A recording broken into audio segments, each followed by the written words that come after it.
김진의 돌직구쇼에 오신 여러분 반갑습니다. 김진입니다. 저는 오늘도 이곳 광화문 청계 광장에 나와 있습니다. 조금 전 이재명 경기지사가 대선 출마를 했습니다. 이로써 여야의 가장 강력한 양강 주자로 꼽히는 윤석열 전 총장과 이재명 지사 두 분 모두 대선 출마 선언을 하게 됐습니다.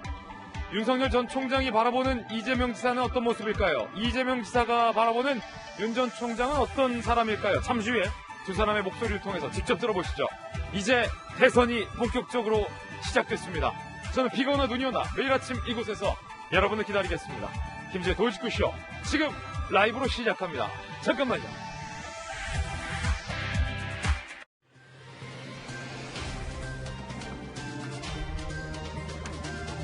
신문 읽어준 남자입니다. 대통령 선거의 시즌이 본격화됐습니다. 여야에서 대선 출마를 선언하거나 준비 중인 대권 후보가 여야 합쳐서 총 몇 명인 줄 아십니까? 무려 19명이나 된다고 합니다.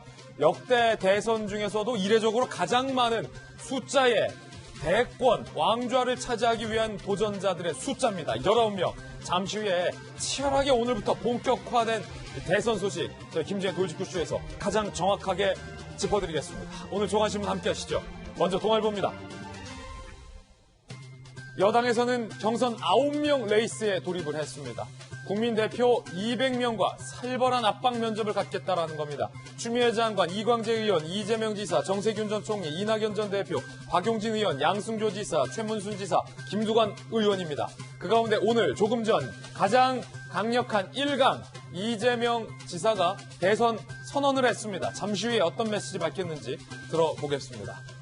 가장 강력한 라이벌 구도로 꼽는 대결이 바로 이재명 대 윤석열, 윤석열 대 이재명인데 서로는 서로에 대해서 어떻게 평가할까요? 상당히 흥미로운 대목 잠시 후에 공개하겠습니다. 다음 신문입니다. 이번엔 중앙일보입니다. 윤석열, X파일, 적극 방어 이렇게 얘기했어요. 인터뷰에서. 뭔가 나왔다면 그때 진적 내쳤겠지.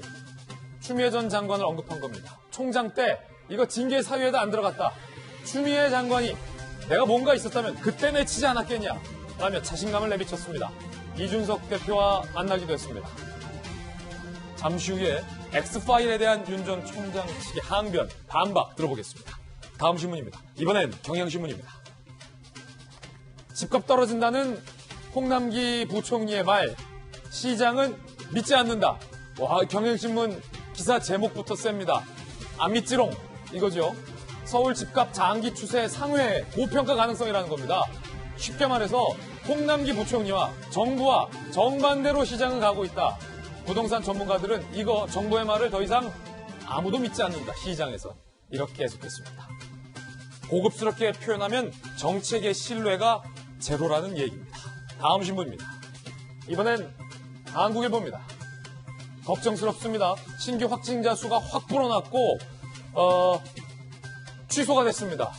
5인 이상 사적 모임 금지를 6인 이상으로 느슨하게 풀어주는 조치의 시행이 연기됐습니다. 이 말인즉슨 계속 5인 이상은 금지라는 겁니다. 식당에서 오늘부터 6인까지 가능해요 라는 이 표지석을 떼고 있는 모습이 보도되고 있습니다. 지금까지 신문 읽어주는 남자였습니다. 오늘 함께해 주신 전문가들 소개해드리겠습니다. 강력계 형사 출신의 변호사 박성배 변호사님, 바르다 박 선생님, 박정하 전 청와대 대변인 나오셨습니다. 돌직구쇼 강철부대 해병대 출신의 부산남자 전재수 의원, 청와대 출입기자 출신의 이재명 정치부 선임기자 나왔습니다. 모두 어서 오세요.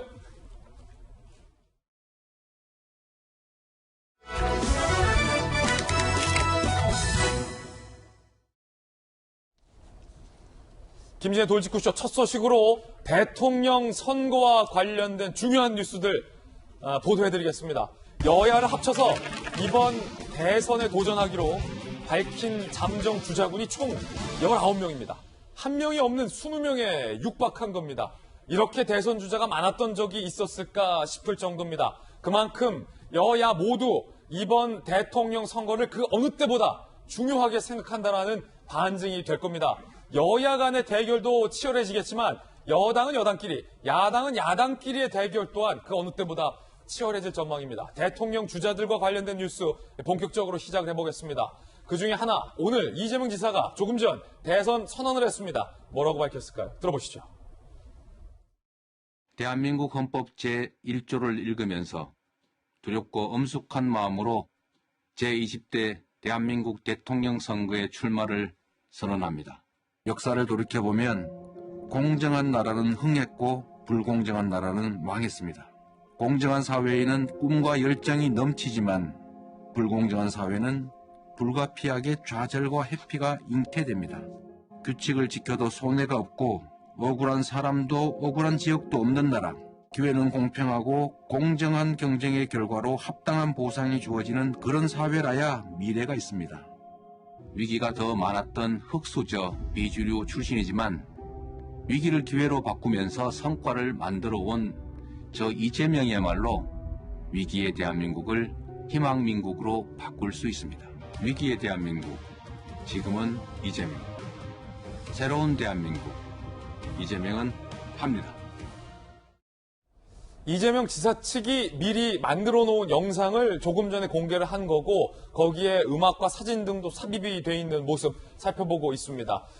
상당히 조용한 출정식이다라고 밝히고 있습니다. 그 이유가 뭘까요? 이재명 이번엔 기자, 이 지사가 조용한 소위 출정식에 의도가 있는 겁니까?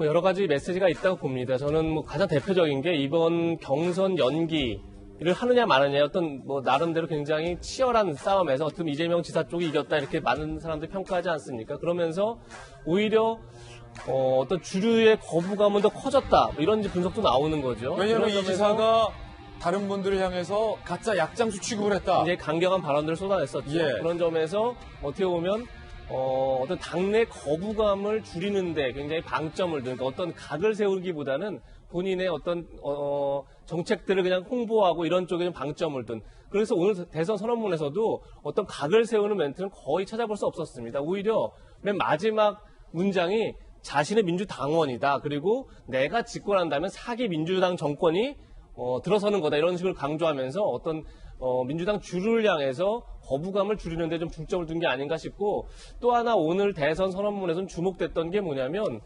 그러니까 일단 대한민국은 위기다. 그 위기의 근본 원인은 불공정과 그리고 양극화다. 그러면서 이제 저성장으로 인한 기회의 빈곤 문제를 지적하고 이런 것들이 굉장히 인상적이었는데, 중요한 건 본인이 어쨌든 기본소득, 기본주택, 기본 시리즈들을 굉장히 지금까지 강조해 왔는데, 대선 선언문에서 물론 이제 그 기본소득이라든지 기본주택 이런 단어들이 포함됐지만 그렇게 강조하지는 않았더라고요. 그만큼 무슨 의미냐면 어쨌든 이재명 지사의 가장 큰 특징 중에 하나가 다른 정치인들과는 드물게 다르게 어떻게 자신의 어떤 정책 브랜드를 통해서 팬덤을 형성했던 그런 정치인인데, 어떤 기본 시리즈가 굉장히 많은 야권뿐이 아니라 여권 내에서도 많은 비판을 받고 있죠. 그래서 어쨌든 비판을 최소화하고 뭔가 각을 세우고 뭔가 어떤 이렇게 대립각을 세우는 문제에 있어서 굉장히 조심스러워하는 그런 모습이 이번 대선 선언문에서 역력하게 담겨 있던 게 아닌가 그렇게 보였습니다. 예, 이 여당의 대권 주자 중에 지지율 1위를 달리고 있는 이재명 지사의 출정 선언이었고 그 안에 담긴 전략까지 이재명 기자가 풀이를 해주었습니다. 본격적으로 여당의 대통령 후보 경선 일정도 스타트했습니다. 빅3의 첫 행보 궁금한데, 이재명 지사는 고향 안동을 가는 것으로 고향의 표심 구애에 나섰습니다. 이낙연 전 대표도 후보 등록 후에 첫 일정 광주, 고향 호남행을 떠났다는 겁니다. 정세균 전 총리는 5대 도시 철도 지하화의 공약을 발표하면서 정책으로 승부하겠다. 벌써 빅3의 전략과 행보가 조금씩 같은 것도 있고 다른 것도 있고요. 민주당의 대통령 후보 총 9명입니다. 많아요. 추미애 전 장관, 이광재 의원, 이재명 지사, 정세균 전 총리, 이낙연 전 대표, 박용진 의원, 양승조 지사, 최문순 지사, 김두관 의원인데 요게 벌써 이 경선 후보 넘버가 나왔다고 해요. 추미애 전 장관이 1번, 기호 1번, 민주당 내에서 이광재 의원이 기호 2번, 이재명 지사 기호 3번, 정세균 4번, 이낙연 5번 이 순서로 쭉 가게 됩니다.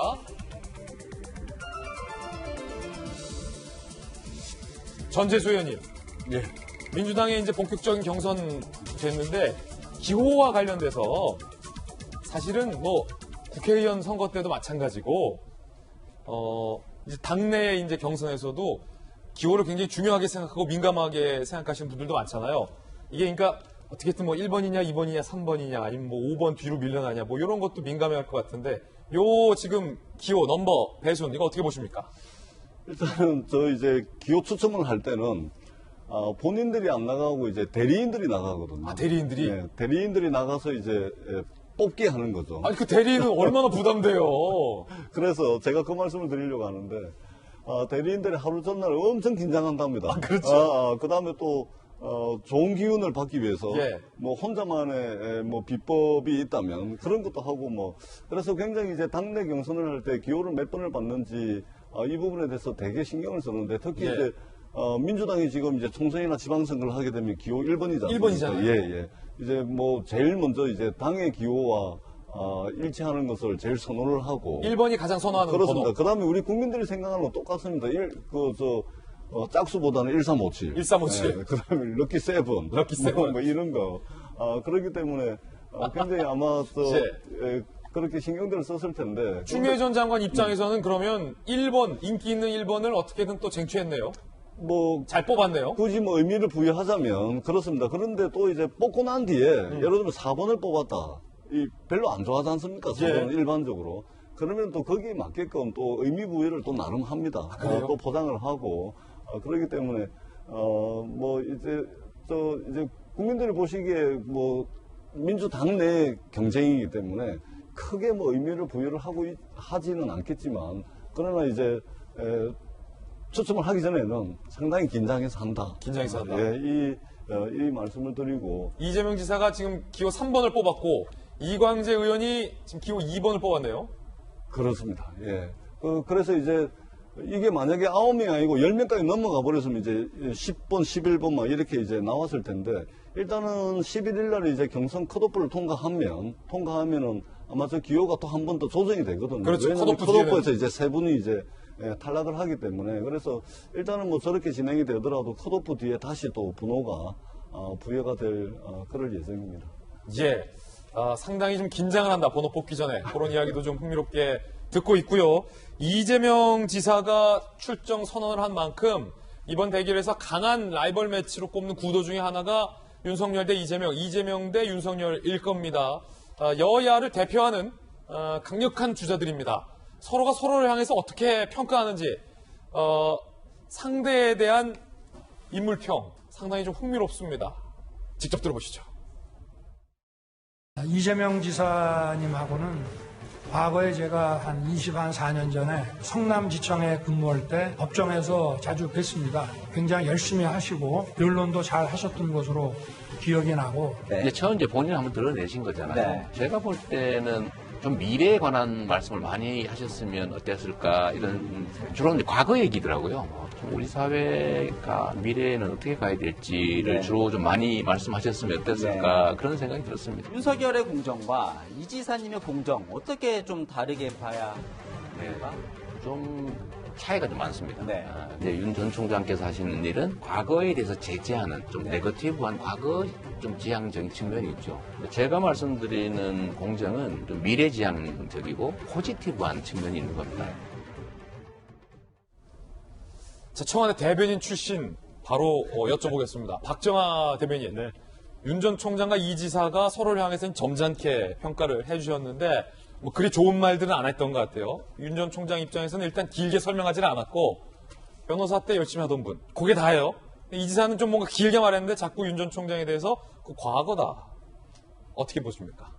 굉장히 벌써부터 좀 치열함을 느껴지는데요, 저는. 좀 전에 우리 저 동정민 앵커하고 대담하는 거 화면 보시면서 우리 전재수 의원님 말씀 주셨는데 이재명 지사가 과거라는 프레임을 딱 잡고 본인은 미래라는 걸 갖고 있는 그 전선을 만들려고 하는 듯한데 그 말씀에 동의를 해요.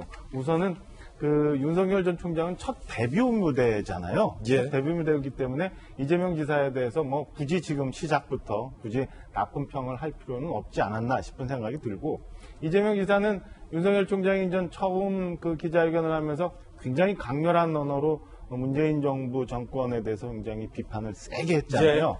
근데 이재명 지사는 그 넘어가야 되는 숙제가 있는 거예요, 지금. 그러니까 여권 후보로서 현 정부와의 관계를 어떻게 잡느냐. 그리고 많은 국민들이 지금 문재인 정부가 하고 있는 여러 정책에 대해서 실망하는 국민들이 많은데 이거에 대해서 이재명 지사는 어떤 스탠스를 잡느냐 이런 게 굉장히 복잡하기 때문에 내부적으로 경선을 앞두고 그렇기 때문에 저는 이재명 지사가 애써 나는 미래에 대한 얘기를 좀 많이 하려고 하고 윤석열 총장은 과거에 대한 얘기를 많이 했다라고 평하는 거 아닌가 싶은 생각이 듭니다. 그러니까 이재명 지사 입장으로서는 경선을 앞두고 친문에 대한 구애도 해야 되죠. 그다음에 청와대의 관계도 대충 잘 설정을 해야지요. 뭐 이런 여러 가지 복잡한 문제가 있어서 과거 얘기에서 애써 빠져나오고자 그리고 과거에 대해서 지금 현 정부에 대해서 현 정부의 실정에 대해서 비판을 많이 하는 윤석열 전 총장에 대해서 과거 프레임을 씌우려 하는 거 아닌가 이런 그 해석을 좀 해보고 싶습니다. 그래서 오늘 아침에 7시 반에 있었던 그 출마 선언도 사실은 쭉 보니까 김대중 대통령, 노무현 대통령에 대해서 한 줄이 딱 있는데 문재인 대통령이나 현 정부에 대한 언급이 전혀 한 줄도 없더라고요. 흥미로운 분석이네요. 오늘 재밌게 봤어요. 그래서 이게 이재명 지사로서는 굉장히 큰 숙제구나라는 생각이 들었습니다. 그래서 저는 이재명 지사의 진짜 출정식은 만약에 후보가 된다면 9월 초에 있는 수락연설이 진짜 출정 연설이 될 거다라고 예상을 좀 해봅니다. 만약에 이사 이긴다면이라는 가정의 가정하에. 그렇죠. 자, 그때 되면 이제 본격적으로 이재명, 윤석열 두 상대 후보에 대한 공세도 아마 올라갈 것 같은데 박성배 변호사님 이런 것도 좀 있을 것 같아요. 뭐 저는 법조인이 아니라서 잘 모르겠습니다만 네. 같은 법조인이라고 하지만 네, 윤석열, 이재명 두 분 다 한 분은 검찰, 한 분은 또 변호사. 같은 법조인이라고 묶는 거를 검찰과 변호사 서로 싫어하더라고요. 어떻게 보세요? 두 사람 모두 법조인 출신인데 경력이 사뭇 다르죠. 이 지사는 변호사로서만 활동해왔고 윤 전 총장은 검사로서만 일을 해왔습니다. 같은 법조인이라고 하더라도 판사, 검사, 변호사는 특정 사건을 바라보는 시각도 그렇고 법조 전반을 바라보는 시각은 물론이거니와 사회에 대한 식견도 미묘하게 차이가 있습니다. 세계관이 다르다. 네, 자신은 아니라고 생각하지만 자신이 속한 조직과 하는 업무가 그 사람의 가치관에 영향을 미친다는 사실은 부인할 수가 없습니다. 그렇기 때문에 더더군다나 대통령이 되겠다는 사람은 다양한 분야의 공부도 필요하지만 균형 잡힌 시각을 갖추기 위한 노력을 해야 한다고 봅니다. 특히나 나의 경력을 통해 형성된 나의 가치관이 절대적으로 옳다는 생각은 상당히 주의해야 한다고 봅니다. 공교롭게도 두 분 다 국회의원 경력이 없습니다. 그렇지만 이 지사의 경우에는 성남시장, 도지사를 거치면서 나름대로 다양한 의견을 듣고 자신의 가치관을 수정할 만한 시간이 충분했다면 상대적으로 윤 전 총장의 경우에는 그 시간이 부족했던 게 아닌가 싶은 생각이 듭니다. 이 점을 이 지사가 파고든 것 같습니다. 그렇군요. 앞서 말씀드렸던 것처럼 이번 대선에 도전하는 도전자들의 숫자가 상당합니다. 누구 한 명 더 선언하면 20명이 될 판입니다. 함께 보시죠. 이재명 기자, 누구입니까? 한번 설명해 주시죠. 네, 뭐 지금 보시는 것처럼 추미애 전 장관, 이광재 의원, 이재명 지사, 정세균 전 총리, 이낙연 전 대표, 박용진 의원, 양승조 지사, 최문순 지사, 김두관 의원, 지금 9명이 나와 있죠, 지금. 야권 주자도 지금 잠정적이긴 하지만, 홍준표 의원, 유승민 전 의원, 원희룡 지사, 하태경 의원, 황교안 전 대표, 안상수 전 시장, 김태호 의원 등이 지금 나와 있고요. 그리고 바깥 주자죠. 국내 당의 이제 안철수 대표와 그다음에 아직은 당에 입당하지 않은 윤석열 전 총장, 최재형 전 원장까지 하면 19명이 지금 이 내년 대선을 향해서 뛰고 있는데 소위 현재 정계에서 현역으로 활동하고 있는 센 분들은 다 나오네요. 다 나왔다고 봐야겠죠. 예. 저는 굉장히 의미가 전 있다고 봅니다. 이 자체가. 왜냐하면 박용진 의원이 지금 현재 여당에서 가장 젊은 후보죠. 예. 71년생이니까 올해 딱 50인데 사실 옛날 같았으면 저 젊은 후보다 대선 주자로서는 그렇게 볼 텐데 박용진 의원이 한 언론 인터뷰에서 이런 얘기를 했더라고요. 나의 이번 도전이 처음이자 마지막이 될지 모르겠다. 이런 얘기를 했더라고요. 박용진 의원이. 그 얘기 뭐냐면 국민의힘의 지금 이준석 대표로 이제 불려 나왔죠. 어떻게 보면 국민의 열망이 거기에 투영됐는데 이준석 개인에 대한 기대보다는 어떻게 보면 세대 교체, 더 크게 좀 보면 세력 교체에 대한 국민의 기대가 굉장히 지금 열망이 큰 상황이죠. 그런 상황에서 과연 이번 대선 이후에 또 다음 대선은 과연 흔히 지금까지 대선은 한 번 실패하고 재수 삼수가 뭐 사실은 그렇게 이례적인 경우가 아니었습니다. 대부분 다 그렇게 이제 재수 삼수를 하면서 대선 주자가 됐었는데 과연 다음 대선은 그럴까요? 굉장히 국민들의 어떤 변화에 대한 열망이 지금 어느 때보다 큰 상황에서 제가 볼 때는 이번이 아니면 안 된다라는 많은 후보들이 그런 생각을 가지고 이번 대선을 임하고 이번 대선에 나온 게 아닌가 그런 생각이 좀 듭니다. 예. 자, 첫 소식 이재명 지사의 대선 도전 그리고 여야의 잠정 대선 주자군까지 살펴봤습니다. 이제 본격적인 대선 선거 안으로 더 한 걸음 들어가 보겠습니다. 주제 공개합니다. 윤석열 전 총장을 향해서 이제는 검증의 시간이 시작됐다라고 여당은 벼르고 있습니다. 오늘 이 주제에서는 윤 전 총장의 의혹을 파헤치려 드는 여당과 이에 대해서 강하게 반박하고 있는 윤 전 총장의 대응을 입체적으로 저희가 구성을 해봤습니다. 먼저 첫 번째 X파일이겠습니다. 그 X파일 중에서도 윤 전 총장 처가와 관련된 의혹에 대해서 여권은 집중적으로 파헤치려 합니다. 윤 전 총장의 이야기부터 먼저 들어보시죠. 저희 처가와 그런 악연이 있는 그런 그 사람들에 의해 가지고 어떤 진영하고 손을 잡고 이쪽 저쪽 진영으로 제가 한 8, 9년을 계속 사이버상으로 공격도 받고 또 경우에 따라서는 그것이 어떤 정치 진영에 또 악용이 돼 가지고 그걸로 또 제가 정치적인 공격도 받고 그렇게 지내왔습니다. 대부분은 드러났던 문제가 아닌가. 정확한 팩트를 가지고 검증을 해야 되고. X파일에 대해서 윤 전 총장은 이렇게 얘기를 했는데 여당의 김용민 의원이 부인의 협찬 문제를 거론했습니다. 윤석열 전 총장의 부인이 운영하던 회사가 윤석열 총장이 이제 그 서울중앙지검장이 되고 하는 그 과정에서 갑자기 협찬사가 많이 늘어났던 부분. 이 부분은 뇌물죄로도 연결될 수 있는 뇌물죄요. 그래서 이 사건이 어떻게 보면은 가장 중요하고 검증이 반드시 돼야 되는 사건이다 이렇게 보고 있습니다. 자, 김용민 의원의 주장인데 이재명 기자 어떤 의혹 제기입니까? 그러니까 지금 이제 김용민 의원은 사실 저 자체가 윤석열 총장의 검찰총장 인사청문회 때도 문제가 됐던 거죠. 그러니까 부인이 지금 운영하고 있는 기획사에서 언론사와 함께 기획 전시전을 열었는데 거기에 이제 갑자기 대기업들의 협찬이 많이 몰렸다. 과연 이것이 부인을 보고 협찬한 것이냐 그것이 아니라 윤석열 총장이 총장을 보고한 거라면 이건 기업의 뇌물이 아니냐 이런 게 이제 지금 여권의 주장인 거죠. 그런데 흥미로웠던 건 당시 윤석열 총장 인사청문회 때 이것을 야당이 제기했었고 우리 여당은 방어를 했죠. 여당이 방어를 해놓고 그래서 당시 방어가 이거였죠. 그것은 그러니까 부인의 기획사에 협찬한 게 아니라 언론사에 협찬한 것이다. 전혀 윤석열 총장하고 무관한 협찬이다. 이렇게 이제 당시에 여당이 오히려 방어를 했었는데 지금 다시 거꾸로 이제 여당이 그 문제를 다시 제기하고 있는 거고. 그러면 모양새가 그때는 문제없다라고 방어해놓고 이제는 편이 다르다고 공격한다. 그렇게 볼 수 있는 거죠. 제가 어제 자기 부정의 딜레마를 얘기했었는데 이 상황이 굉장히 묘한 거죠. 그러니까 윤석열 전 총장과 최재형 전 원장을 공격하면 할수록 여당 입장에서는 오히려 그럼 당신은 왜 윤석열 총장을 발탁했고 최재형 원장을 발탁했냐는 문제로 다 돌아가는 계속 그것이 서로 딜레마가 되는 그런 상황인데 그럼에도 불구하고 만약에 지금 이 협찬의 문제뿐이 아니라 여러 가지 의혹이 윤석열 전 총장에 대해서 제기되고 있는 게 있다면 윤석열 전 총장이 이런 얘기를 했죠. 그러니까 무제한 검증을 받겠다. 그런데 팩트를 가지고 질문을 하면 국민 의혹이 해소될 때까지 설명을 하겠다라고 얘기했기 때문에 팩트를 가지고 계속 질문을 던지면 거기에 대해서 윤 총장은 또 답변의 의무가 있는 거죠.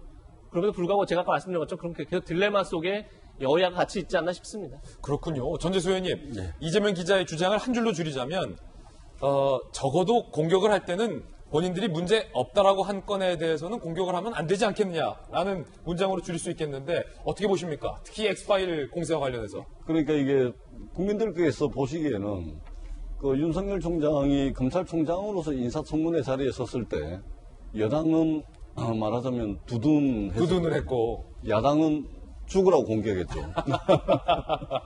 근데 지금 이제 상황을 보면은 야당은 오히려 보호하려고 그러고. 공수교대. 야당은 이제 죽으라고 공격하는 거예요. 여당은.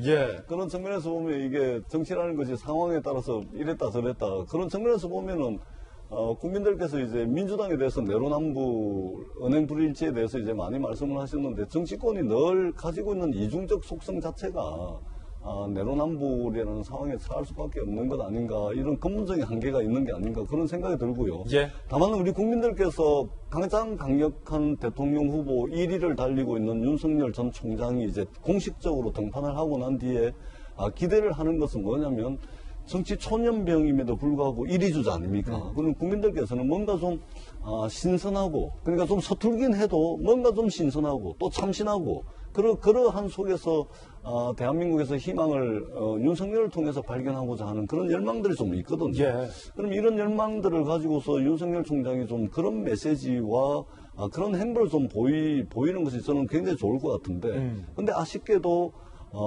의혹들이 너무 많죠. 그 다음에 이제 출마 선언도 지금 코로나 전국인데, 그냥 사람들 오고 싶은 사람들 다 모아가지고, 출정식을 방불케 하는 그런 형식을 또 썼단 말입니다. 그 다음에 장소 같은 경우도 같은 검사 출신인 황교안 전 총리가 출마 선언을 했던 그 똑같은 장소. 근데 황교안 총리가 지금 국민들로부터 굉장히 외면받지 않습니까? 그런 것도 좀 아쉬운 것 같고, 그래서 좀 국민들의 기대에 부응하는 그런 행보와 메시지가 좀 아쉽다.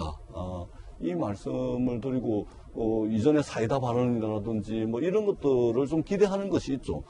어제 이제 국회 소통관에 오셨는데, 부인 문제, 또 뭐 부인의 재산 문제, 여러 가지 시중에 돌고 있는 여러 가지 의혹들의 문제에 대해서 기자들이 막 달려들어가지고 한꺼번에 질문들을 쏟아냈는데, 대부분의 윤석열 전 총장의 답변은 뭐냐면, 답변 안 하거나, 챙겨보겠다. 뭐 이런 식으로 넘어가거든요. 그래서 이런 측면이, 국민들이 가졌던 그런 기대가 조금 좀 이제 아쉬움으로 남지 않나, 그런 생각이 듭니다. 어떻든 저 SNS도 새로 이제, 다시, 만들고 뭐 하셨던데, 국민들이 관심 가져 하는 부분에 대해서, 반응을 하려고 하는 모습은 긍정적이지만, 이전에 이제 윤석열 총장이 가지고 있었던 경쟁력, 사이다 발언, 뭐 끄리낌 없이 말씀하시는 이런 부분들을 통해서 국민들께 좀 보여드리는 모습이 좋지 않을까, 그렇게 생각을 합니다.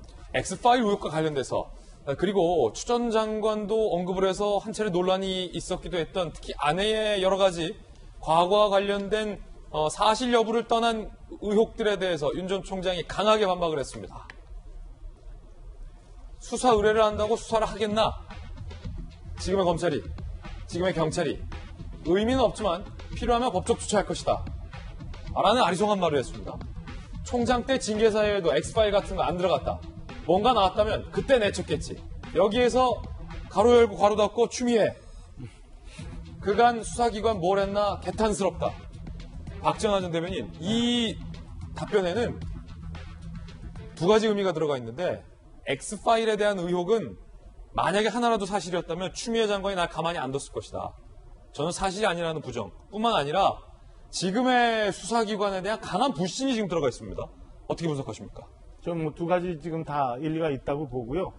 저는 그 윤석열 총장이 지금 현재 여러 엑스파일과 관련해서 여러 의혹들이 좀 나오곤 있습니다만은 지금 검증에 대해서는 적극적으로 임하겠다. 그리고 지금 우리 화면에서 보는 것처럼 과연 지금 수사기관들이 수사 의뢰를 한다고 해서 수사를 하겠나, 뭐 이런 것들이 섞여 있다고 봐요. 그러니까 정치권에 일단 들어온 이상 여권이 이렇게 쭉 펼쳐놓은 덫에 안 걸리기 위해서 지금 현재는 저런 스탠스를 걷고 있는 거 아닌가 싶은 생각이 들고요.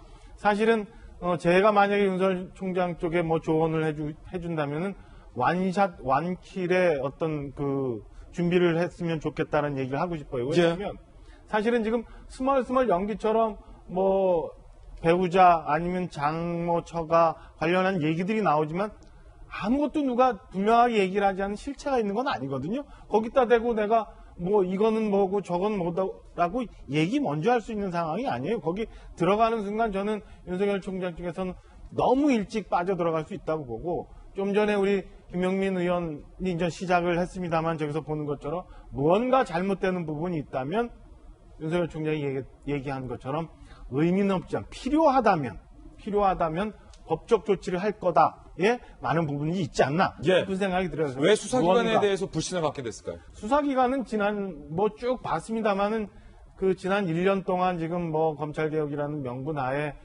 법무장관과 검찰총장 부딪히는 거 많이 봤고, 현재 지금 검찰 인사와 관련해서 여러 논란들이 굉장히 많이 있잖아요.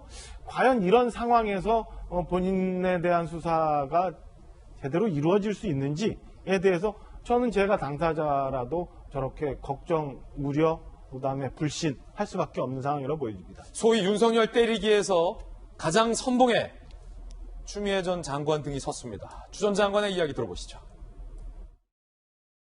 지금 이 윤석열 엑스파일 가지고 뭐 정치적 피해자 코스프레를 대선 후보 윤석열이 이제 하게 될 텐데 거기에 넘어가지 마시고 한번 다시 들여다보시고 지뢰를 열심히 하시면 국민들께서도 추미애가 옳았다 하는 시간이 있을 것 같습니다. 대선 후보라는 건 본인뿐만 아니라 가족, 주변의 친인척, 친구 관계 이런 게 다 깨끗해야 되지 않습니까?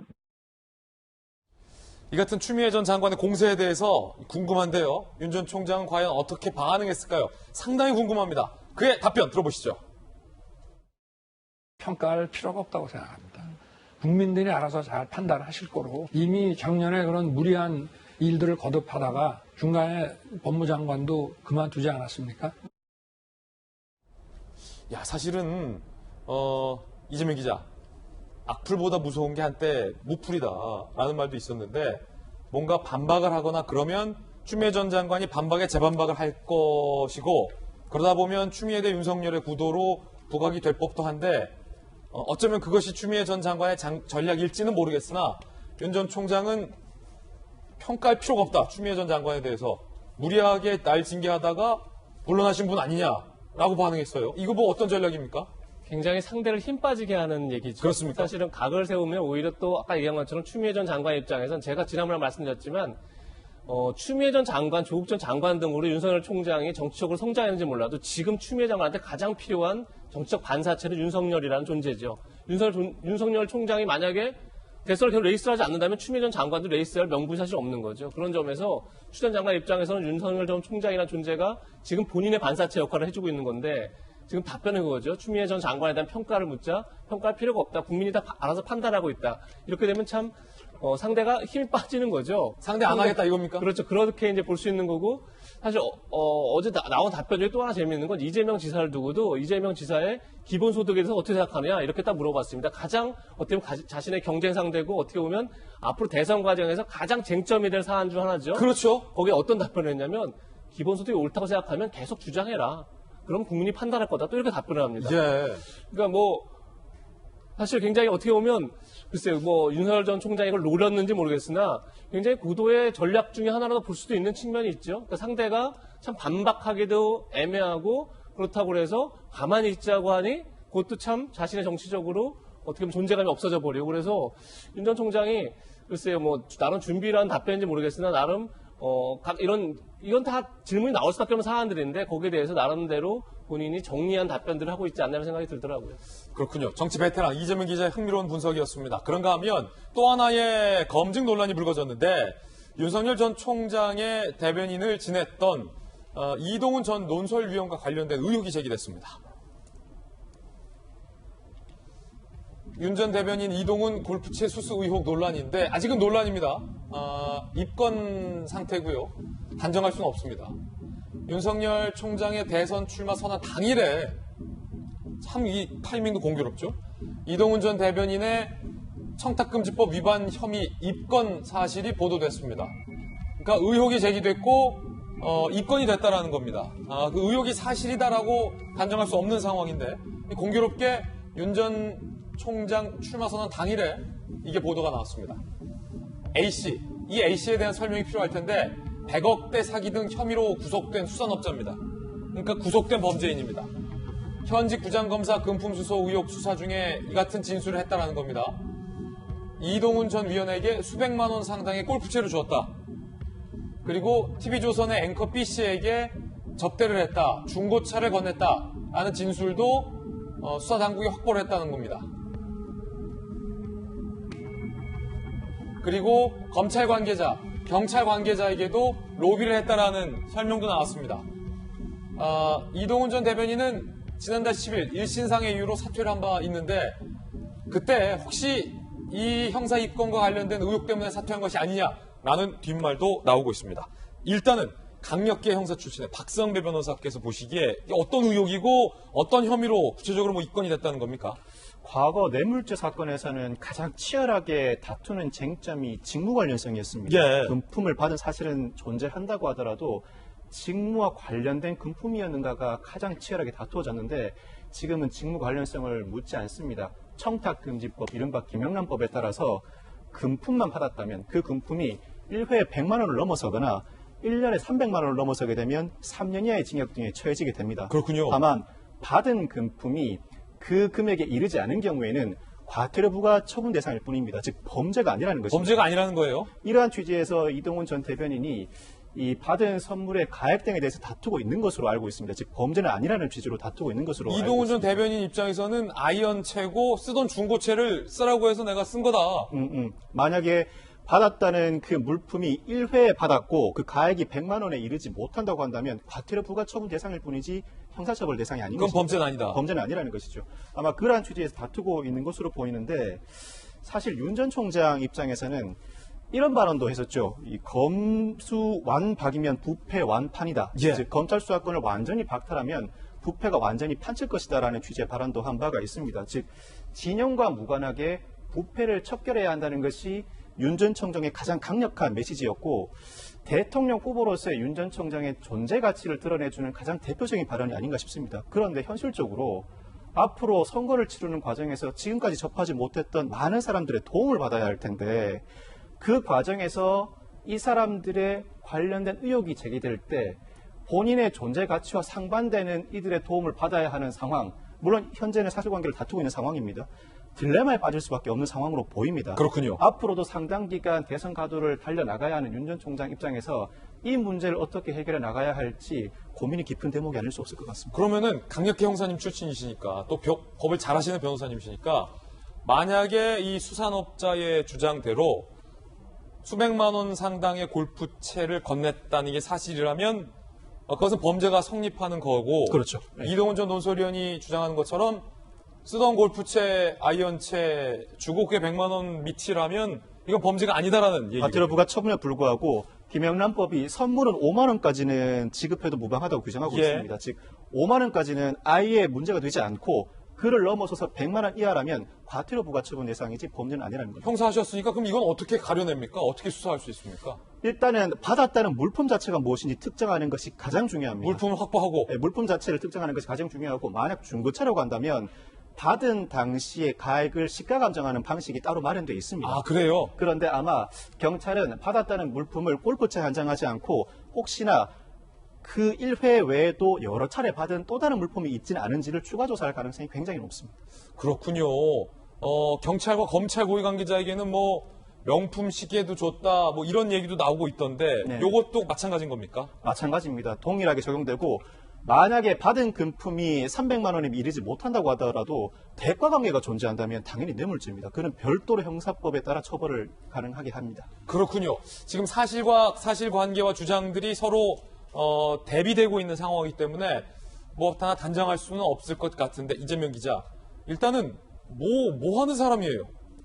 주었다는 이 사람은 올 4월 달에 사기 혐의로 이미 구속이 돼 있는 상태죠. 예. 그러니까 글쎄요. 그러니까 본인은 굉장히 천억대의 자산가다 주장도 했고 수산업자다 주장을 했지만 사실 다 사실이 아닌 것으로 이렇게 드러나 있습니다. 그러니까 수산업을 한다고 해서 그러니까 수산업 그 회사의 주소를 가보면 그냥 빈집만 있다고 하더라고요. 그러니까 사실상 사기를 친 거죠. 사기를 치면서 이제 자신이 사업을 한다, 그러니까 투자를 해라 그래서 투자를 받아서 거의 굉장히 많은 수백억 원의 이제 돈을 받았지만 사실상 다 그것이 이제 사기였다 이렇게 보고 지금 경찰이 수사를 하고 있는데 중요한 것은 업자의 어떤 다이어리 이런 기록들을 통해서 지금 그것이 이제 일부 금품이 부장 검사한테 건네졌다, 그다음에 일부 언론인한테 건네졌다, 그다음에 경찰 고위 간부에 건너졌다, 정치인들에 건너졌다 이렇게 지금 여러 가지 나오고 있어서 그것들을 좀 경찰이 하나하나 좀 확인하고 있는 작업인데 지금 조금 전에 변호사님 말씀하신 것처럼 이게 지금 이동훈 전 논설위원 같은 경우는 대변인 같은 경우는 중고 아이언채에 불과하다. 그러니까 수백만 원대의 골프채가 아니다. 이렇게 주장하고 하는데 이제 그 하나가 아니라 접대 받은 것들이 이제 쭉 있는 거 아니겠습니까? 그것을 다 합쳤을 때 과연 이제 금액이 얼마나 산정되냐에 따라서 처벌 수위나 이건 됐지만 처벌 수위 같은 건 정해지지 않을까 싶습니다. 전재수 의원님은 어떻게 보십니까? 저는 그러니까 윤석열 전 총장이 이제 출마 선언하는 날 이게 이제 보도가 됐단 말입니다. 우연의 일치라고 하는데 제가 보기에는 큰 일을 도모하는 그 시작점, 출발점에 섰는데 이런 일이 터지면 제가 볼 때는 좀 징조가 불길하다. 불길하다는 이제 생각이 들고. 근데 이것들이 계속해서 막 나와요. 왜냐면은 처음으로 이제 출마 선언을 하고 난 뒤에 윤석열 전 총장께서 이제 국회 소통관을 찾아서 모든 기자분들 인사드리고 뭐 열심히 하겠다 이런 다짐을 이야기하고 있는 와중에 또 부인의 줄리 관련 인터뷰가 또 한쪽편에서 터져 나온단 말입니다. 그러니까 이게 뭔가 좀 이게 좀 뭐 엇박자가 계속 나면서 말하자면 자신에게는 좋지 않은 일들이 계속 생겨나고 있습니다. 그래서 제가 볼 때는 굉장히 이게 불길한 징조들이 많이 생기고 있고 특히 이제 그 이동훈 전 대변인 같은 경우는 첫 번째 인사거든요. 첫 번째 인사인데 예를 들면 추천을 누군가 했을 겁니다. 그러면 추천해준 분도 윤석열 전 총장과 인연 있는 분일 테고 그리고 추천된 분도 큰 틀에서 보면 이렇게 저렇게 인적으로 다 연결이 돼 있는 분인데 그러면 추천하고 추천받는 그 생태계 자체가 상당히 좀 이런저런 것들로 굉장히 많이 좀 오염돼 있을 가능성이 많다. 그러면 추후에라도 추천되고 추천받는 분들도 그런 이제 생태계에서 그렇게 이제 작동될 가능성이 있기 때문에 윤석열 전 총장이 이제 캠프도 꾸려야 되고 참모진도 꾸려야 되는데 기존에 자기가 가지고 있던 인력풀 이것만 가지고는 이런 불상사가 계속해서 생길 가능성이 있다. 그래서 윤석열 전 총장이 이제 해명해야 될 것도 많고 풀어야 될 의혹도 많고 대응해야 될 것도 많고 또 이 미래에 대한 이야기도 해야 되고 여러 가지 것들로 좀 이제 복잡한 상황에 처해 있는 것 같고 어디서부터 어떻게 이제 하나씩 매듭을 지어 나가는지가 굉장히 중요한 시점에 이제 섰다 이렇게 보여집니다. 이동훈 전 대변인 이 입건 의혹과 관련돼서 윤 전 총장은 과연 알았을까요? 이야기 들어보시죠. 이동훈 대변인이 부분수술 사건에 연루되어 있는 것 때문에 아니냐는 보도, 부분수술을 했다는 보도가 나오고 있는데 그 사실에 대해서 알고 있었는지. 본인의 그 신상에 관한 뭐 개인 문제이기 때문에 저희로서는 거기에 대해서 특별히 드릴 말씀이 없습니다. 네. 본인의 그 신상 문제라서 자기가 개인적인 이유로 좀 그만두고 싶다고 해서 서로 간에 양해를 했습니다. 박 전 대변인. 저는 이게 이제 사물이라는 게 이게 하나의 사물이라도 이쪽으로 볼 수 있고 저쪽으로도 볼 수 있잖아요. 지금 전재수 의원님께서는 이게 불길한 징조다라고 말씀을 하시는데 저는 다른 측면이 좀 보이더라고요. 이미 이 지금 수산업자라는 사기 혐의로 지금 구속되어 있는 사람이 지난 4월에 구속됐었고 이 이전에도 한번 그 사기 혐의 비슷한 걸로 구속이 됐다가 사면을 받았다고 해요. 그렇군요. 2017년 말인가 사면을 이미 인전 혐의들이 많은데 그동안 쭉 4월부터 구속된 상태에서 경찰 조사를 계속 받는 와중에 왜 이게 지금 나왔을까라는 생각이 우선 들더라고요. 왜 이게 딱 출마하는 날 이 시점에 나왔을까? 그러니까 처음에 이 사건이 불거진 거는 경찰이 이례적으로 부장검사의 사무실을 압수수색했다라는 데서 시작이 됐어요. 거기서 시작이 됐다가 그 후에 이동훈 전 논설위원 얘기도 나오고 뭐 이렇게 됐는데 그렇다면 지금 현재 있는 정부의 사정기관에서 볼 때, 경찰 입장에서 볼 때, 혹은 뭐 청와대 민정 쪽에서 볼 때 검찰 개혁에 대한 좋은 소재이기도 하죠. 뭐 보수 언론에 대한 거에 대한 것도 좋은 소재가 되죠. 지금 야권의 1위 주자인 윤석열 전 총장에 대한 소재도 되죠. 전 여러 가지로 굉장히 좋은 소재라고 보여져요. 그래서 이게 4월부터 구속되어서 쭉 오다가 왜 이 시점에 저게 딱 나왔나라는 측면. 그래서 이게 어쩌면 오히려 그냥 우연히 돌아가다가 보다는 갖고 있었던 정보 내지는 첩보 수사 내용들이 딱 요때 세상 속으로 딱 나오지 않았나 싶은 생각이 저는 그런 측면이 보이더라고요. 자, 이거는 좀 다소 좀 위험할 수 있는 발언이시기 때문에 이거는 박정하 전 대변인의 개인적인 어떤 생각과 추측이다라는 말씀. 앞서서 전재수 의원님의 징조가 불길하다는 것도 개인적인 판단이라는 것. 두 명 말씀드립니다. 두 분 다. 그거에다가 이제 이동훈 전 논설위원, 이동훈 전 대변인과 관련해서 가끔 제가 전 이동훈 논설위원이 현직에 있을 때 이렇게 쓰는 글을 봤거든요. 보면은 지금 윤석열 전 총장의 대변인이라는 직책이 얼마나 무거운 자리인지, 그리고 지금 내년에 있을 대선이라는 게 이 보수 야권한테는 얼마나 중요한 선거인지를 본인 스스로 너무나 잘 알고 있어요. 그래서 과거부터 이제 4월부터 구속이 돼서 쭉 왔는데 이미 사건에 대해서 개인은 알고 있었을지도 모른다고 생각이 듭니다. 근데 이게 이렇게 사건이 불거질 거라고 생각 안 하다가 불거질 조짐이 보이니까 저는 오히려 스스로 윤석열 전 총장이나 야권의 부담을 주지 않기 위해서 스스로 먼저 정리를 하지 않았나. 그래서 이게 윤석열 전 총장 내지는 그 캠프 쪽으로 번져가는 거를 막기 위해서 스스로 자르기 하면서 일신상의 이유라는 걸 대지 않았나. 저는 그렇게 개인적으로 추측을 해서 이게 윤석열 총장이 알았냐 몰랐냐는 크게 논란의 거리는 안 될 수 있다라고 생각합니다. 예, 박 대변인님 말씀도 뭐 전혀 가능성이 없는 건 아닙니다. 예, 그럴 수도 있습니다. 특히 이제 우리 국민들께서는 이전에 이제 독재 정권 시대, 권위주의 정권 시대를 거쳐오면서 정치 공작 정치의 트라우마를 가지고 있습니다. 그런 측면에서 보면은 까마귀 날자 배 떨어진다 이렇게 하면은 혹시 저거 기획되고 뭐 이렇게 된 거 아닌가? 기획 공작. 그럴 수 있습니다. 그럴 수 있는데 근데 문재인 정부는 저런 능력이 좀 있었으면 좋겠습니다. 저런 능력이 없다. 뭐 기획할 능력이 없다는 말씀이세요?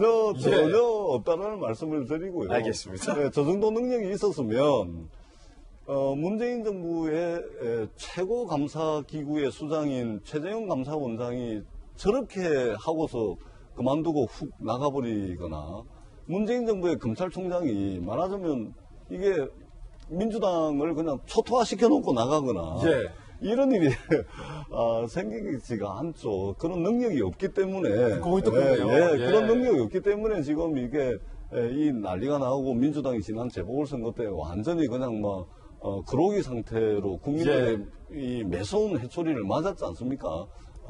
그럴 능력도 없고요. 그 다음에 이것은 있었어도 안 되고 벌어질 수도 없다. 특히 문재인 정부에서는 상상할 수 없는 일이다. 이 말씀을 꼭 드리도록 하겠습니다. 윤석열 전 총장이 기자실을 찾아서 기자들과 1시간 가까이 일일이 이제 주목 인사를 했다고 합니다. 직접 기자들과 소통하겠다, 국민들과 소통하겠다라는 의도로 풀이됩니다. 영상 만나보시죠. 여러분 반갑습니다. 소통관을 와서 보니까 한국 정치의 그 생생한 현장을 보는 것 같습니다. 정치에 부족한 부분들을 우리 언론에서 많이 채워주시고 많이 도와주시길 부탁드립니다. 넥타이요? 이것도 푸른색이었나? 그래서 아침에 뭐 골라주는 거 그냥 메고 나옵니다. 반갑습니다. 윤석열입니다.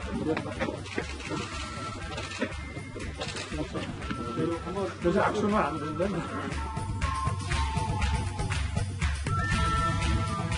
기자들이 왔습니다.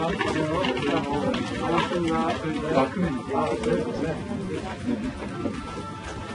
네, 반갑습니다. 잘 부탁드릴게요. 문자 많이 들었는데 전화 좀 주세요. 안녕하세요. 연락 많이 드렸는데. 주세요.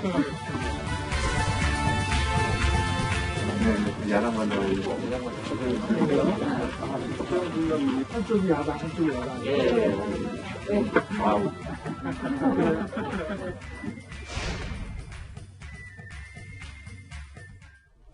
자, 그런가 하면 이 본인의 도리도리와 관련된 지적에 대해서도 답을 했습니다. 권성동 의원, 윤석열과 어린 시절 함께 보낸 친구, 원래 습관이다, 도리도리가. 옆에서 지적하니까 좋아질 것이다 라고 의견을 밝혔고요. 윤 전 총장 직접 SBS 인터뷰에서 의견 밝혔습니다. 이건 좀 고쳐야겠다. 공직에 있을 때도 연설 영상을 보면 고개를 많이 좌우로 돌리는 것 같아서 주의를 많이 했는데 몇 달 만에 처음 하니까 나도 모르게 옛날 버릇 나왔다 라고 해명을 했습니다. 이재명 기자, 이게 뭐 일각에서는, 특히 여당 일각에서는 본인에 대해서 본인이 무슨 말을 하는지 모르니까 고개를 뭐 좌우 젓는 거다 뭐 이런 공격도 있었는데 이게 오랜 습관이었다. 근데 이게 오랜 습관이었다라고 어제 SBS 인터뷰하면서도 고개를 옆으로 흔들더라고요. 그래서 그 습관은 혹시 맞는 것 같습니다. 그러니까 기자회견 때도 뭐 언론을 보고 진짜 그걸 샜는지 모르겠지만 700번 가까이 고개를 왔다 갔다 했다 이렇게 얘기가 나올 정도로 사실 굉장히 여러 차례 말을 할 때마다 고개를 흔든 것 자체는 틀려온 사실인데 700번이나 왔다 갔다 하면 목이 아플 텐데요.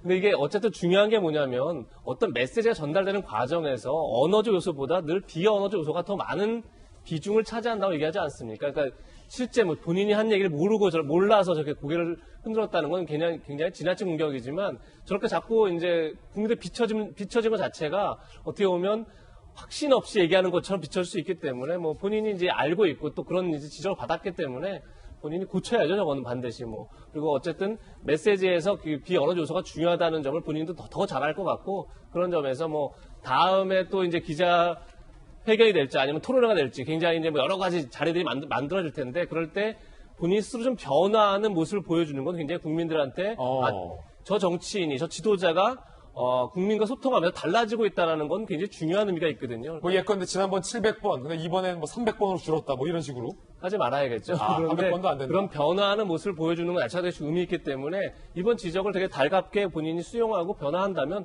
그것 또한 굉장히 성장의 모습으로 되지 않을까 싶습니다. 자, 윤석열 전 총장과 관련된 소식 전해드렸고 이 소식은 오늘의 뜨거운 핫쌈 뉴스로 이어집니다. 오늘 핫쌈 정말 뜨겁습니다. 등장인물 자체가 남다릅니다. 최재형 전 감사원장, 조국 전 장관, 오늘 핫쌈에 나란히 나왔습니다. 그리고 거리두기와 관련된 중요한 뉴스도 여러분이 꼭 아셔야 하는 뉴스도 오늘 핫쌈으로 선정됐습니다. 첫 번째 핫쌈 뉴스, 최재형 전 감사원장 이야기 살펴볼 텐데 여당에서 특히 최재형 전 감사원장에 대한 집중 공세에 들어갔습니다. 안타까운 일도 있었는데 김재훈 전 의원이 사망한 건과 관련돼서도 이게 최재형 감사원장 탓이다 라는 공세까지 나왔습니다. 일단 안타까운 소식입니다. 사진 보시면 많이들 여러분들 기억하실 겁니다. 김재훈 전 의원, 민주통합당 3선의 중진 의원이었고 지난달 29일 추락사로 추정되는 사인으로 사망을 했습니다. 2014년 입법 로비 혐의로 대법원에서 징역 4년이 확정돼서 의원직을 상실한 바도 있습니다. 최근 조국 전 장관의 저서에도 언급되기도 했었는데 자, 근데 이 건이 최재형 전 감사원장을 공격하는 건에 등장을 합니다. 안민석 의원, 4년형 선고했던 2심 판사가 최재형이다.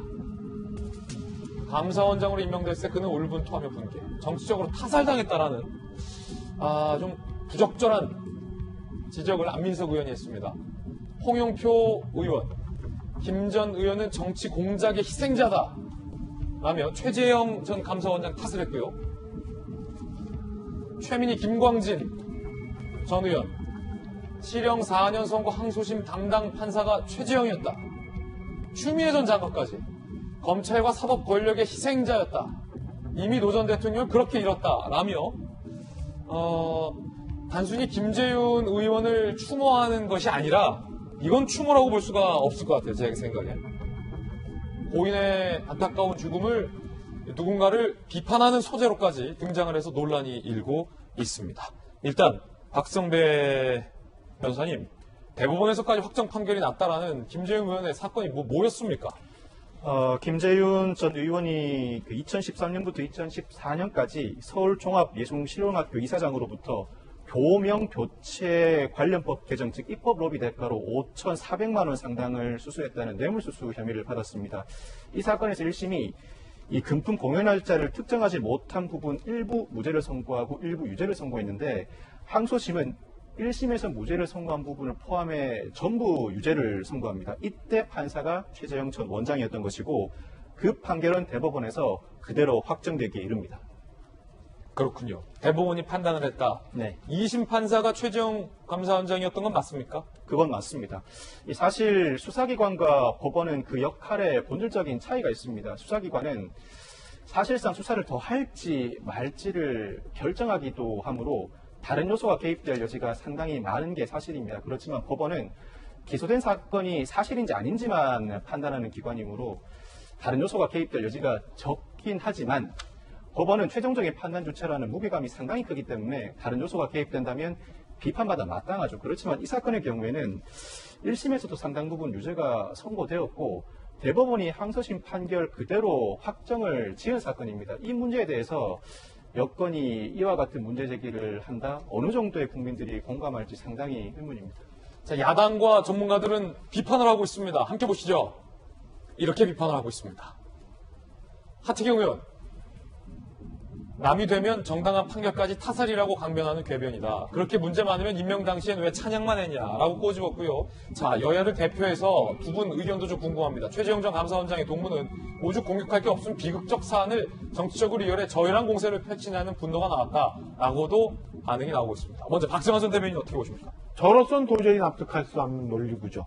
그게 왜 갑자기 거기 가서 김재현 의원의 저기 비극적인 사건을 최재형 감사원장한테 붙이는 건지에 대해서 저는 그 상황을 도저히 이해할 수 없고 납득할 수 없고, 지금까지도 저런 상황들이 너무너무 많이 켜켜이 쌓여와서 지금 많은 국민들이 지금 답답해하고 있고, 소위 말하는 내로남불이라고 얘기하고 닭 한 마리 빠가 쪼각 이런 얘기들이 나오는 것 아닌가. 아무리 여기서 이렇다 저렇다 얘기하고 비판해도 그 사람들이 생각하는 거와 제가 생각하는 거는 너무 틀리기 때문에 뭐 더 말을 붙일 수 없는 상황이라고 저는 얘기하고 싶어요. 전재수 의원님 어떻게 보십니까? 제가 보기에는 저는 이제 김재훈 의원을 잘은 모르는데요. 언론을 통해서 봤습니다. 이 세상에 존재하는 그 어떤 죽음들, 슬프지 않은 죽음이 있고 또 안타깝지 않은 죽음이 있겠습니까? 굉장히 안타까운 일이죠. 그리고 그 특정한 죽음에 대해서 사람들마다 이제 받아들이는 추모의 방식이라는 것은 다 틀립니다. 특히 이제 김재훈 의원과 굉장히 친하고 김재훈 의원의 고뇌와 고민과 번뇌를 가까이서 지켜봤다면 본 사람들과 또 전혀 이제 친소관계가 없는 사람들이 받아들이는 그 죽음에 대한 추모의 방식이 틀릴 수밖에 없는 것이죠. 그런 측면에서 이제 제가 저 김재훈 의원과 개인적인 인연관계가 전혀 없어서 뭐라 말씀드리기는 좀 조심스럽습니다만, 그러나 이것을 이제 과도하게 단정 짓고 특정한 인물 또는 지금 현재 이제 대선 후보로 거론이 되고 있는 그런 상황이기 때문에 또 언론의 주목을 많이 받는 측면이 있는 것 같은데요. 이 논리적으로 좀 비약을 한다든지 또 설명해야 될 많은 것들을 건너뛰어 가지고 그냥 결론을 내는 것은 제가 보기에는 조금 좀 추모하는 방식에 뭐 충분히 뭐 그럴 수도 있겠지만 일반적으로 받아들이기에는 조금 좀 문제가 있지 않을까 이런 이제 생각이 들고요. 다만 우리 사회에 이제 그 어떤 죽음인들 슬프지 않은 죽음이었고 안타깝지 않은 죽음이었다. 이 정도 말씀을 드리도록 하겠습니다. 예. 자, 이재명 기자. 안민석 의원, 김광진 전 의원 등등이 쭉 얘기돼 있는데 그 중에서도 추미애 전 법무부 장관 질문을 드리지 않을 수가 없는 게, 다른 분들은 법무부 장관이 아니었잖아요. 근데 추미애 법무부 장관은 법무부 장관 출신이잖아요. 그러니까 사법질서의 이 엄연함에 대해서 누구보다 잘 아셔야 했을 뿐인데, 지금 대법까지 판단이 된 것을 그럼 추미애 전 장관은 법무부 장관까지 있었는데 그 부정하는 것인지, 그렇다면 앞으로의 대한민국의 모든 사법질서는 내 편과 내 편이 아님이 기준이 돼야 한다는 얘기인지, 그리고 과연 이게 김재훈 전 의원을 추모하는 방식으로 옳은 것인가 여쭙지 않을 수 없습니다. 중요한 지적을 생각하고요. 저는 저 공격을 보면서 공격의 논리적인 문제는 박정환 대변인이 충분히 설명했다 생각하고, 저는 왜 2021년 이 시점에서 법치가 다시 화두가 되고 상식이 다시 화두가 되는지를 전 전형적으로 보여주는 정말로 진영 논리가 아니라 진영 궤변이라는 생각이 드는 거죠. 그러니까 이게 법치라는 것 자체가 지금 얘기한 것처럼 내 편에게 적용되는 법 적용은 모두가 다 문제투성이고 잘못된 거고, 상대편에게 적용된 법 적용은 다 올바른 것이 되면, 그런 내로남불이 지금의 어떤 법치주의에 대한 위기의식을 가져왔고, 그것이 지금 윤석열, 최재형으로 나타난 현상인 겁니다. 그럼에도 불구하고 지금 그것을 계속 여권은 지금 아직도 왜 최재형이 떴고, 왜 최재형 전 원장이 불려나오고, 왜 윤석열 전 총장이 국민들로부터 호응을 받고 있는지를 저전혀 잘 모르고 있다, 이런 생각이 드는 거고, 이재명 지사가 오늘 출마 선언을 하면서 얘기한 겁니다. 윤석열 총장을 향해서 제발 과거 얘기를 하고 미래 얘기를 하자. 저는 그 얘기를 그대로 좀 야권이 지금 여권을 향해서 하고 있는 게 아닌가 싶습니다. 2015년도 판결을 가지고 지금 김재윤 전 의원의 그런 불행한 사건에 대해서 적용한다는 게 이게 미래에 대한 얘기겠습니까? 과거도 한참 핵해문 과거에 매몰되어 있는 게 아닌 곳에 어떻게 이런 일을 하겠습니까? 그런 점에서 저는 여권이 굉장히 공격 방향을 한참 잘못 짚었다 이런 생각이 듭니다. 핫쌈 함께하고 있습니다. 이번엔 저희가 준비한 두 번째 핫쌈입니다. 조 전 장관 뉴스입니다.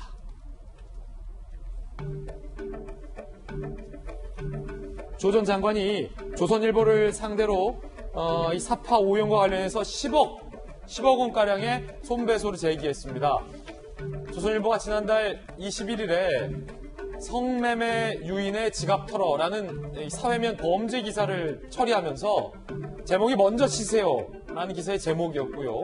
성매매 유인 혼성 절도잔 기사를 게재하면서 일러스트를 이 조 전 장관의 부녀 일러스트로 보도를 했습니다.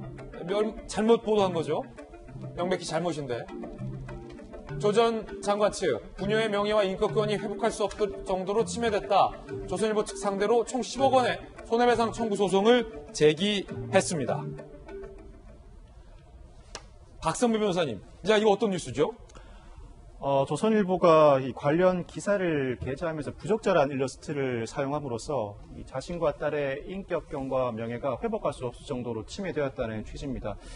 이 인격권과 명예를 침해했다는 취지로 소송을 제기하면서 그 속가를 10억 원으로 설정한 것 상당히 보액이긴 합니다. 우리나라에서 교통사고로 사망한 경우에도 위자료 액수가 1억 원에 비춰보면 상당히 보액인데 우리나라는 특히나 징벌적 손해배상 제도가 전반적으로 도입되어 있지는 않습니다. 재조물 책임법 등을 제외하면. 사실상 징벌적 손해배상을 염두에 두고 손해배상 금액을 구성한 것으로 보입니다.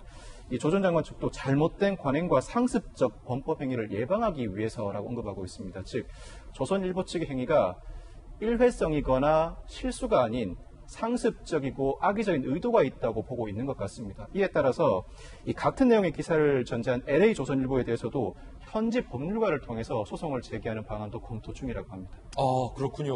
조선일보가 결국 사과를 했습니다. 조선일보의 어제자 28면 사과 한번 더 함께 보시죠.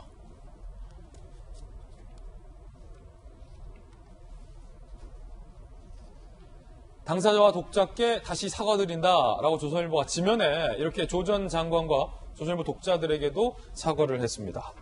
이재명 기자, 저희가 그 일러스트를 사실은 뭐 다른 매체들에서는 다시 보여주면서 이게 문제가 되고 있다라는 것도 설명을 했고 그 의도도 독자들의 이제 알 권리, 시청자의 알 권리 차원에서 그렇게 했습니다만 저희는 어쨌든 그 일러스트가 부적절하다고 판단해서 이 뉴스를 보도해드림에 있어서 그 일러스트를 다시 사용하는 게 적절하지 않다라고 생각을 했고 이재명 기자, 조선일보도 사과를 하고 있는 부분이죠. 명백한 잘못인 거죠. 그렇죠.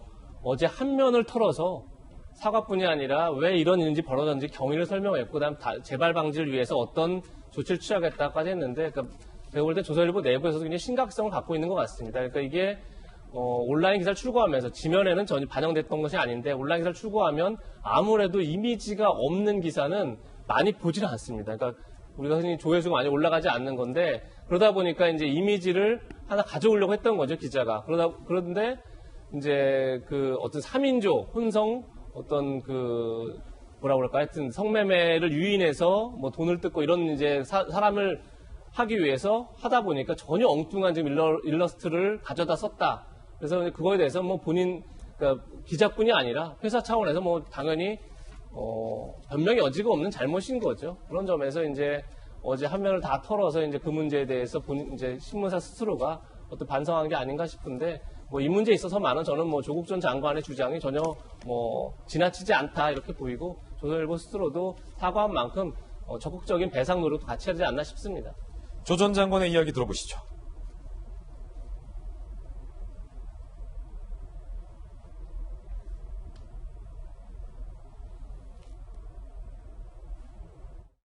지독히 전파적 시각과 극도의 저열한 방식으로 저와 제 가족을 모욕하고 조롱한 기자와 언론사 관계자분들께 묻고 싶습니다. 인두법을 쓰고 어찌 그런 일을 할 수 있습니까? 반드시 법적 책임을 묻겠습니다. 네, 세 번째 핫삼 뉴스입니다. 코로나가 다시 유행하면서 사회적 거리두기 5인 금지에서 이제 6인까지 모일 수 있는 조치가 7월 1일자부터 오늘부터 시행되기로 했었는데 이게 연장이 됐습니다. 오늘 시행 예정이었던 새로운 사회적 거리두기는 수도권 일주일 유예. 그러니면 사적 모임은 계속 4명까지고 식당 및 카페는 오후 10시까지고 유흥시설은 집합 금지가 되고 직계가족 모임도 8명까지로 지금까지 해왔던 것이 일주일 연장이 되는 겁니다. 다만 백신 접종 완료자는 쳐주지 않습니다. 4명이 모였는데 백신을 접종한 사람 1명 더 불러도 된다라는 얘기입니다. 그런데 지침이 바뀌면서 시민들은 과연 어떤 반응 보이고 있을까요? 들어보시죠. 숨통이 트이지 않을까 하는 기대를 갖고 있었는데 실망감이 많이 크죠. 1명이든 2명이든 늘리려고 지금 다 계획을 세워놓고 있었는데 사람들의 고삐를 풀리지 않나 더 심해질 수 있는 그런 상황도 어찌 보면 생각을 해봐야 됐기 때문에 아직까지는 너무 이른 감이 좀 있지 않나. 착오 없으시길 바라겠습니다. 이번에 저희가 준비한 정치권 소식 살펴보겠습니다. 주제는 이겁니다. 여야의 언더독들이 사는 법, 중위권, 대권 주자들의 뉴스도 상당히 뜨겁습니다. 먼저 야당에서는 홍준표 의원 복당하자마자 뉴스를 만들고 있습니다. 홍준표 의원이 이번에는 정세균 전 총리에 대해서 안쓰럽다, 딱하다 이렇게 평했습니다. 들어보시죠. 나이가 이제 70을 바라보고 가고 있으니까 꼰대 이미지 벗으려면 젊게 살아야 되는데 옷도 젊게 입고 청바지도 입고 뭐 요즘 내가 참 딱하게 보는 게 정세균 선배 하는 거 쳐다보면서 야 이래까지 해야 되냐. 그런 코미디도 그런 코미디가 없어요. 어떻게 그걸 내가 딱하게 봤는지 어떻게 이제 벗을지는 허나 의원한테 앞으로 많이 가르침을 받겠습니다. 자, 이제 워낙 둘이 친밀하기도 하고 친하기도 하고 농담 삼아서 정세균 전 총리에 대해서 딱하다 그렇게까지 해야 하냐 라고 자기 한탄조 비슷하게 얘기를 했습니다. 그런데 사실은 홍준표 의원이 윤 전 총장에 대해서 당내에서 계속 불편한 목소리를 내는 거에 대해서 당내에서 홍 의원에 대한 비판의 목소리도 나왔습니다. 들어보시죠. 나라 통치하는데 검찰 수사는 1%도 안 됩니다. 나머지 99%는 검찰 수사하고는 아무 상관없는 거예요. 법의 상징에 있었던 분이 등판도 하기 전에 20가지 정도의 비리 의혹이나 추문에 쌓여 있다는 것, 그 자체가 문제라는 겁니다. 홍준표 의원님은 본인 얘기나 좀 하셨으면 좋겠습니다. 저 어떤 자리에서 그런 얘기했습니다만은 이 남 욕 많이 하는 분 쳐놓고 잘 되는 꼴이 별로 없거든요. 그리고 두 번째 한국 정치사에서 가장 치열했던 경선이 2007년도 이명박 박근혜 경선. 그때 경선 때 무슨 말들이 오갔는지 검색해 보시죠. 초대에서 그 소리끼리 난 사람이 본선에 들어가는 순간 요즘은 한 달 내에 그건 툭 나갑니다. 전재수 의원님, 어떻게 보십니까? 정세균 총리에 대해서도 농담조로 비판을 했고 특히 윤석열 전 총장이 주 타겟 같아요. 홍 의원은. 제가 보기에는 홍준표 대표께서 이제 복당을 하시고 난데 굉장한 활발한 이제 말씀들을 많이 하시는데요. 그렇죠. 제가 볼 때는 홍준표 대표는 지난번에 이제 대통령 후보였지 않습니까? 그리고 표도 상당히 많이 받았죠. 그 다음에 인지도로 따지자면 지금 국민의힘 내부의 후추자들 중에서 가장 강력한 인지도를 가지고 계신데. 지지율도 많이 나오고. 그렇습니다. 그런데 굳이 저렇게 윤석열 총장에 대해서 저렇게 말씀하실 필요가 있겠나. 왜냐하면 제가 보기에는 윤석열 총장께 조금 죄송한 말씀입니다만은 최근 며칠간의 행보와 메시지를 볼 때 홍준표 대표께서 굳이 안 나서셔도 하태경 후보 정도 수준에서 정리될 분을 굳이 저렇게 나서가지고 입에 이게 좀 좋은 단어를 올려도 좋을 법한데 저렇게 험하게 공격을 하시나 하는 생각이 듭니다. 어떻든 홍준표 전재수 의원님의 개인 견해입니다. 어떻든 홍준표 대표님 뵈면은 이제 경상도 분이잖아요. 예. 경상도 분 특유의 말하자면 그런 화끈함이 있습니다.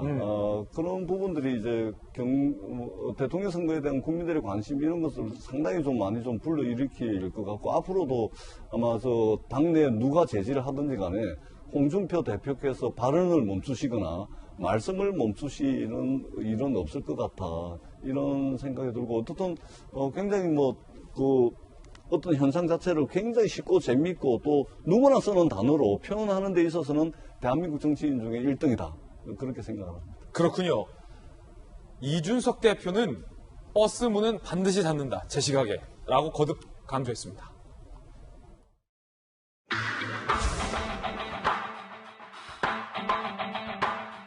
이준석 대표님과 어떤 이야기 좀 나누셨을까요?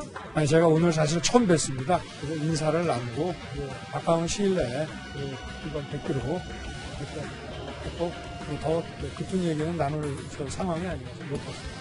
입당 관련해서도 어떤 공식적으로 사적으로는 처음으로 대면하고 악수한 것 같습니다. 입당 관련해서는 좀 말씀이 안 하신 것 같아요. 그런 부분은 전혀 없었고요. 경선버스 정식 출발론에 대해서는 아직까지 변화는 없으십니다. 경선버스는 무조건 정식 출발해야 된다는 입장이고요. 정시에 출발한다 버스는 윤 전 총장 입당에 대해서도 추가 인터뷰였습니다. 입당 문제보다는 정권 교체가 우선이다. 정권 교체하는데 국민의힘과 연대라는 표현을 썼어요. 연대.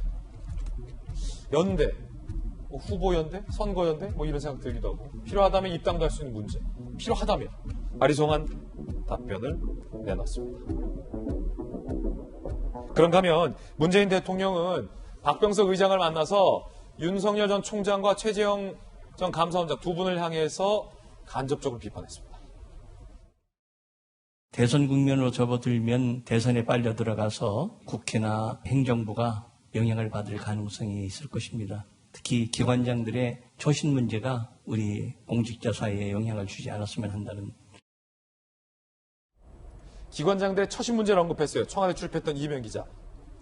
대선 시점이 되면 사실 굉장히 다 우려되는 거죠. 그러니까 대선에 모든 국정이 다 빨려 들어가게 되고 또 공직자들도 알게 모르게 이제 다음 대선에 향배, 촉각을 세울 수밖에 없기 때문에 그런 점에서 국회의장께서도 이제 그런 얘기를 하신 게 아닌가 싶고, 사실 이제 대선이 됐을 때 가장 중요한 게 이제 그 엄정한 중립성을 모두가 다 지켜줘야 되는데, 사실 지금 야권에서 이제 그런 얘기를 많이 하지 않습니까? 지금 법무부 장관도 마찬가지고 행안부 장관도 마찬가지고 굉장히 어떻게 보면 다 지금 현재 의원들이하고 친문 성향이 강한 의원들이 좀 하고 있는데, 그런 점에서 현 정부 입장에서도 한치의 어떤 오해도 살 그런 일들이 없도록 하는 게 굉장히 이번 대선을 공정하게 치는 데서 중요하지 않을까 싶습니다.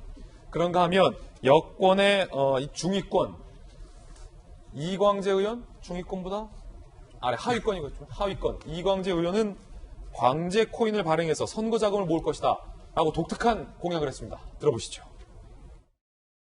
본선거에 들어가게 되면 광재 코인을 만들 생각입니다. 증권 성격의 암호화폐로 선거 자금을 모으고 선거 후에 전액 매입하여 청산하는 방식입니다. 전재수 의원님, 광재 코인, 이거 어떤 코인?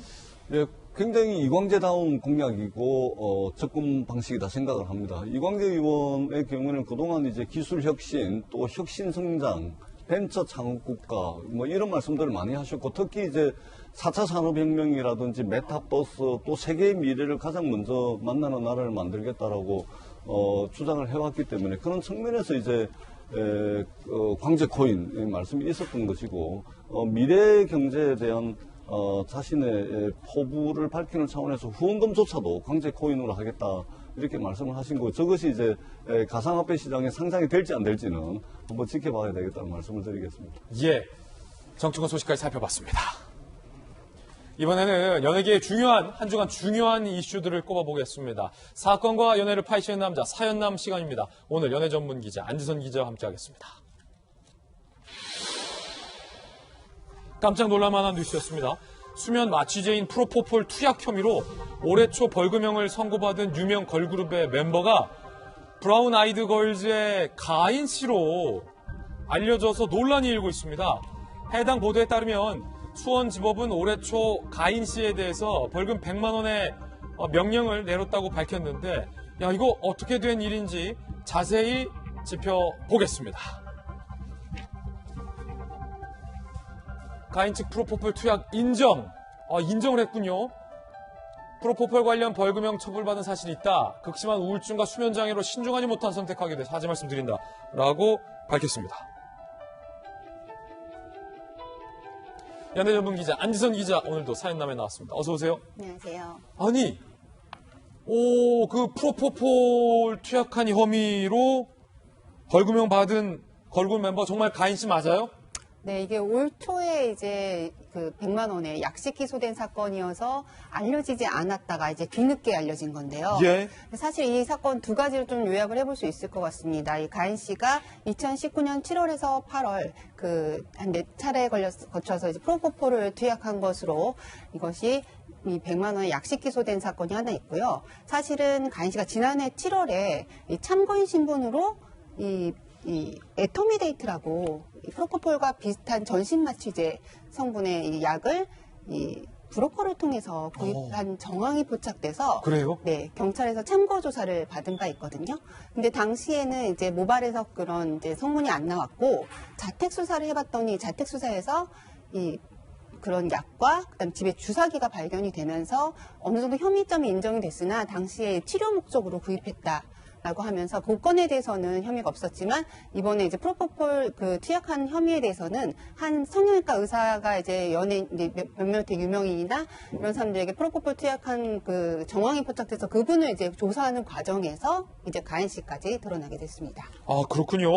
이게 어떻게 밝혀졌는지도 화제인데 경찰이 가인 씨 자택 압수수색까지 했다고요? 네. 그 당시 모발에서는 검사 결과가 나오지 않았었기 때문에 이 자택 수사를 통해서 집에서 이제 해당 약이 다량의 해당 약이 한 150만에 걸쳐서 이제 상당한 양의 이 약을 구입했던 것으로 드러났고 집에서 주사기도 좀 발견이 됐었다고 합니다. 아, 그렇군요.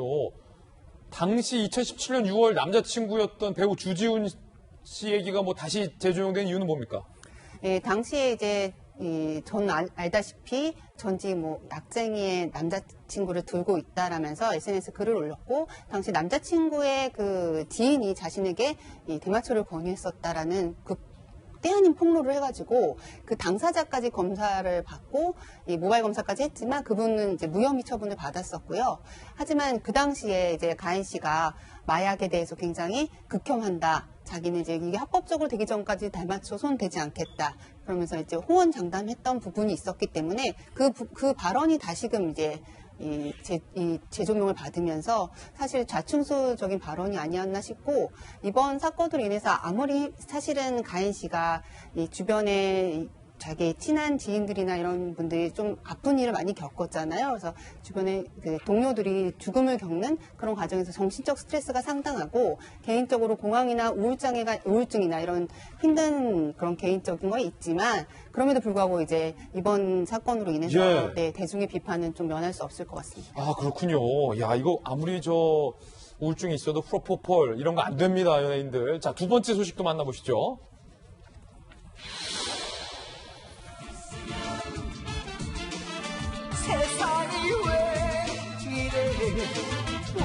테스형 신드롬을 일으켰던 가수 나훈아 씨가 돌아온다는 소식.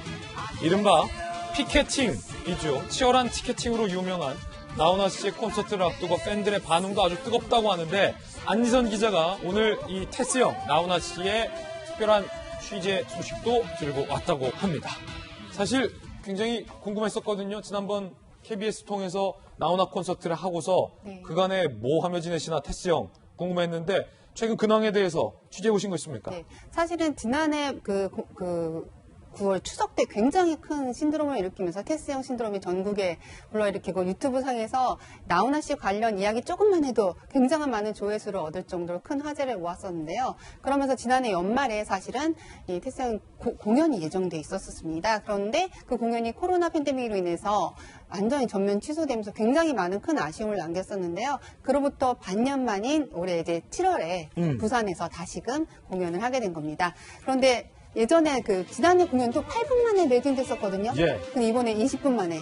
이번에 좀 공연 횟수가 하루에 2번, 2회 공연을 3일에 걸쳐서 부산에서 하는데요. 하루에 공연 2번이나 한다고요? 네. 와. 대단한 체력이시고, 사실 지금 70살이 넘으셨잖아요. 예. 그럼에도 불구하고 변치 않는 목소리, 그리고 자기 관리에 있어서 굉장히 철저하신 면이 아닌가 싶습니다. 사실은 가수들 한번 공연하면 기진맥진 녹초가 되는데 그걸 2번 뛴다고요? 네. 7월 6일부터 대구에서 3일간 먼저 공연을 하고 그다음 부산으로 이어가서 23일부터 25일까지 3일간 또 6회 공연을 하고 8월 말에 서울에서 공연을 또 이어갑니다. 그렇군요. 세 번째 소식도 준비되어 있습니다. 깜짝 놀랄 겁니다. 보시면.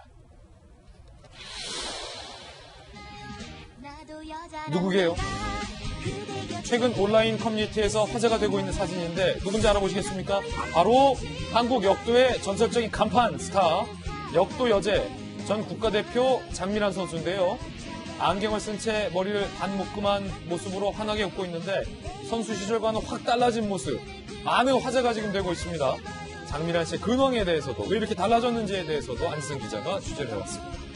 안 기자님, 아니 우리 장미란 선수 저 너무 좋아하고 팬인데 대한민국의 뭐 간판 아니겠습니까? 역도 무슨 일이 일어난 겁니까? 네, 장미란 선수가 지금 저 사진 자체는 2019년도에도 한번 화제가 됐던 사진인데 장미란 선수가 미국에서 그 전에 2016년도에 용인대 교수로 재직하다가 자기가 더 공부를 해야겠다라는 생각을 먹고 34살이란 나이에 2017년도에 미국으로 유학을 갔었거든요. 근데 일시 귀국했을 때 2019년도의 모습이에요. 그래서 지금도 저 모습을 좀 유지하고 계신 것으로 전해지고 있는데 굉장히 달라진 모습이죠. 그렇죠. 예전에 현역 시절 때 한 115kg. 예, 사실 그 체량급에서 가장 무제한급에 출전하면서 어떻게든 중량하려고 했던 되게 노력해서 그거에 고충을 굉장히 많이 밝혔을 정도였는데 사실은 타고난 체질은 알고 보면 굉장히 체력 안에서는 그 체급 안에서는 굉장히 왜소한 체력이었다고 해요. 그래서 몸을 그렇게 키우려고 했고 하루에 스테이크 막 10장씩 먹으면서 고통을 호소했었는데 이제 현역에서 벗어나서 일상으로 돌아와서 자신의 몸을 좀 가꾸는 과정에서 다이어트를 천천히 하셔서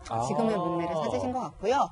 네. 다이어트를 한 거군요. 네, 그 식이요법으로 이렇게 좀 하셨다는 얘기를 좀 전해 들었고요. 그래서 굉장히 달라진 모습에 대중들의 반응이 굉장히 뜨겁거든요. 근데 얼굴을 지나가면 못 알아볼 정도잖아요. 근데 굉장히 예전에 그 선한 모습은 또 남아 있으셔서 장미란 씨의 모습을 보고 이 선수가 아닌 장미란 씨의 그 여러 가지 행보들, 특히 그 자신의 이름을 건 이사장 재단에서 이사장으로 또 활동 중이신데 거기서 굉장히 또 많은 스포츠 꿈나무들을 응원하고 있어서 그런 행보들 굉장히 많은 분들이 응원하고 지켜보고 있습니다. 예, 우리 장미란 선수 계속해서 응원하겠습니다.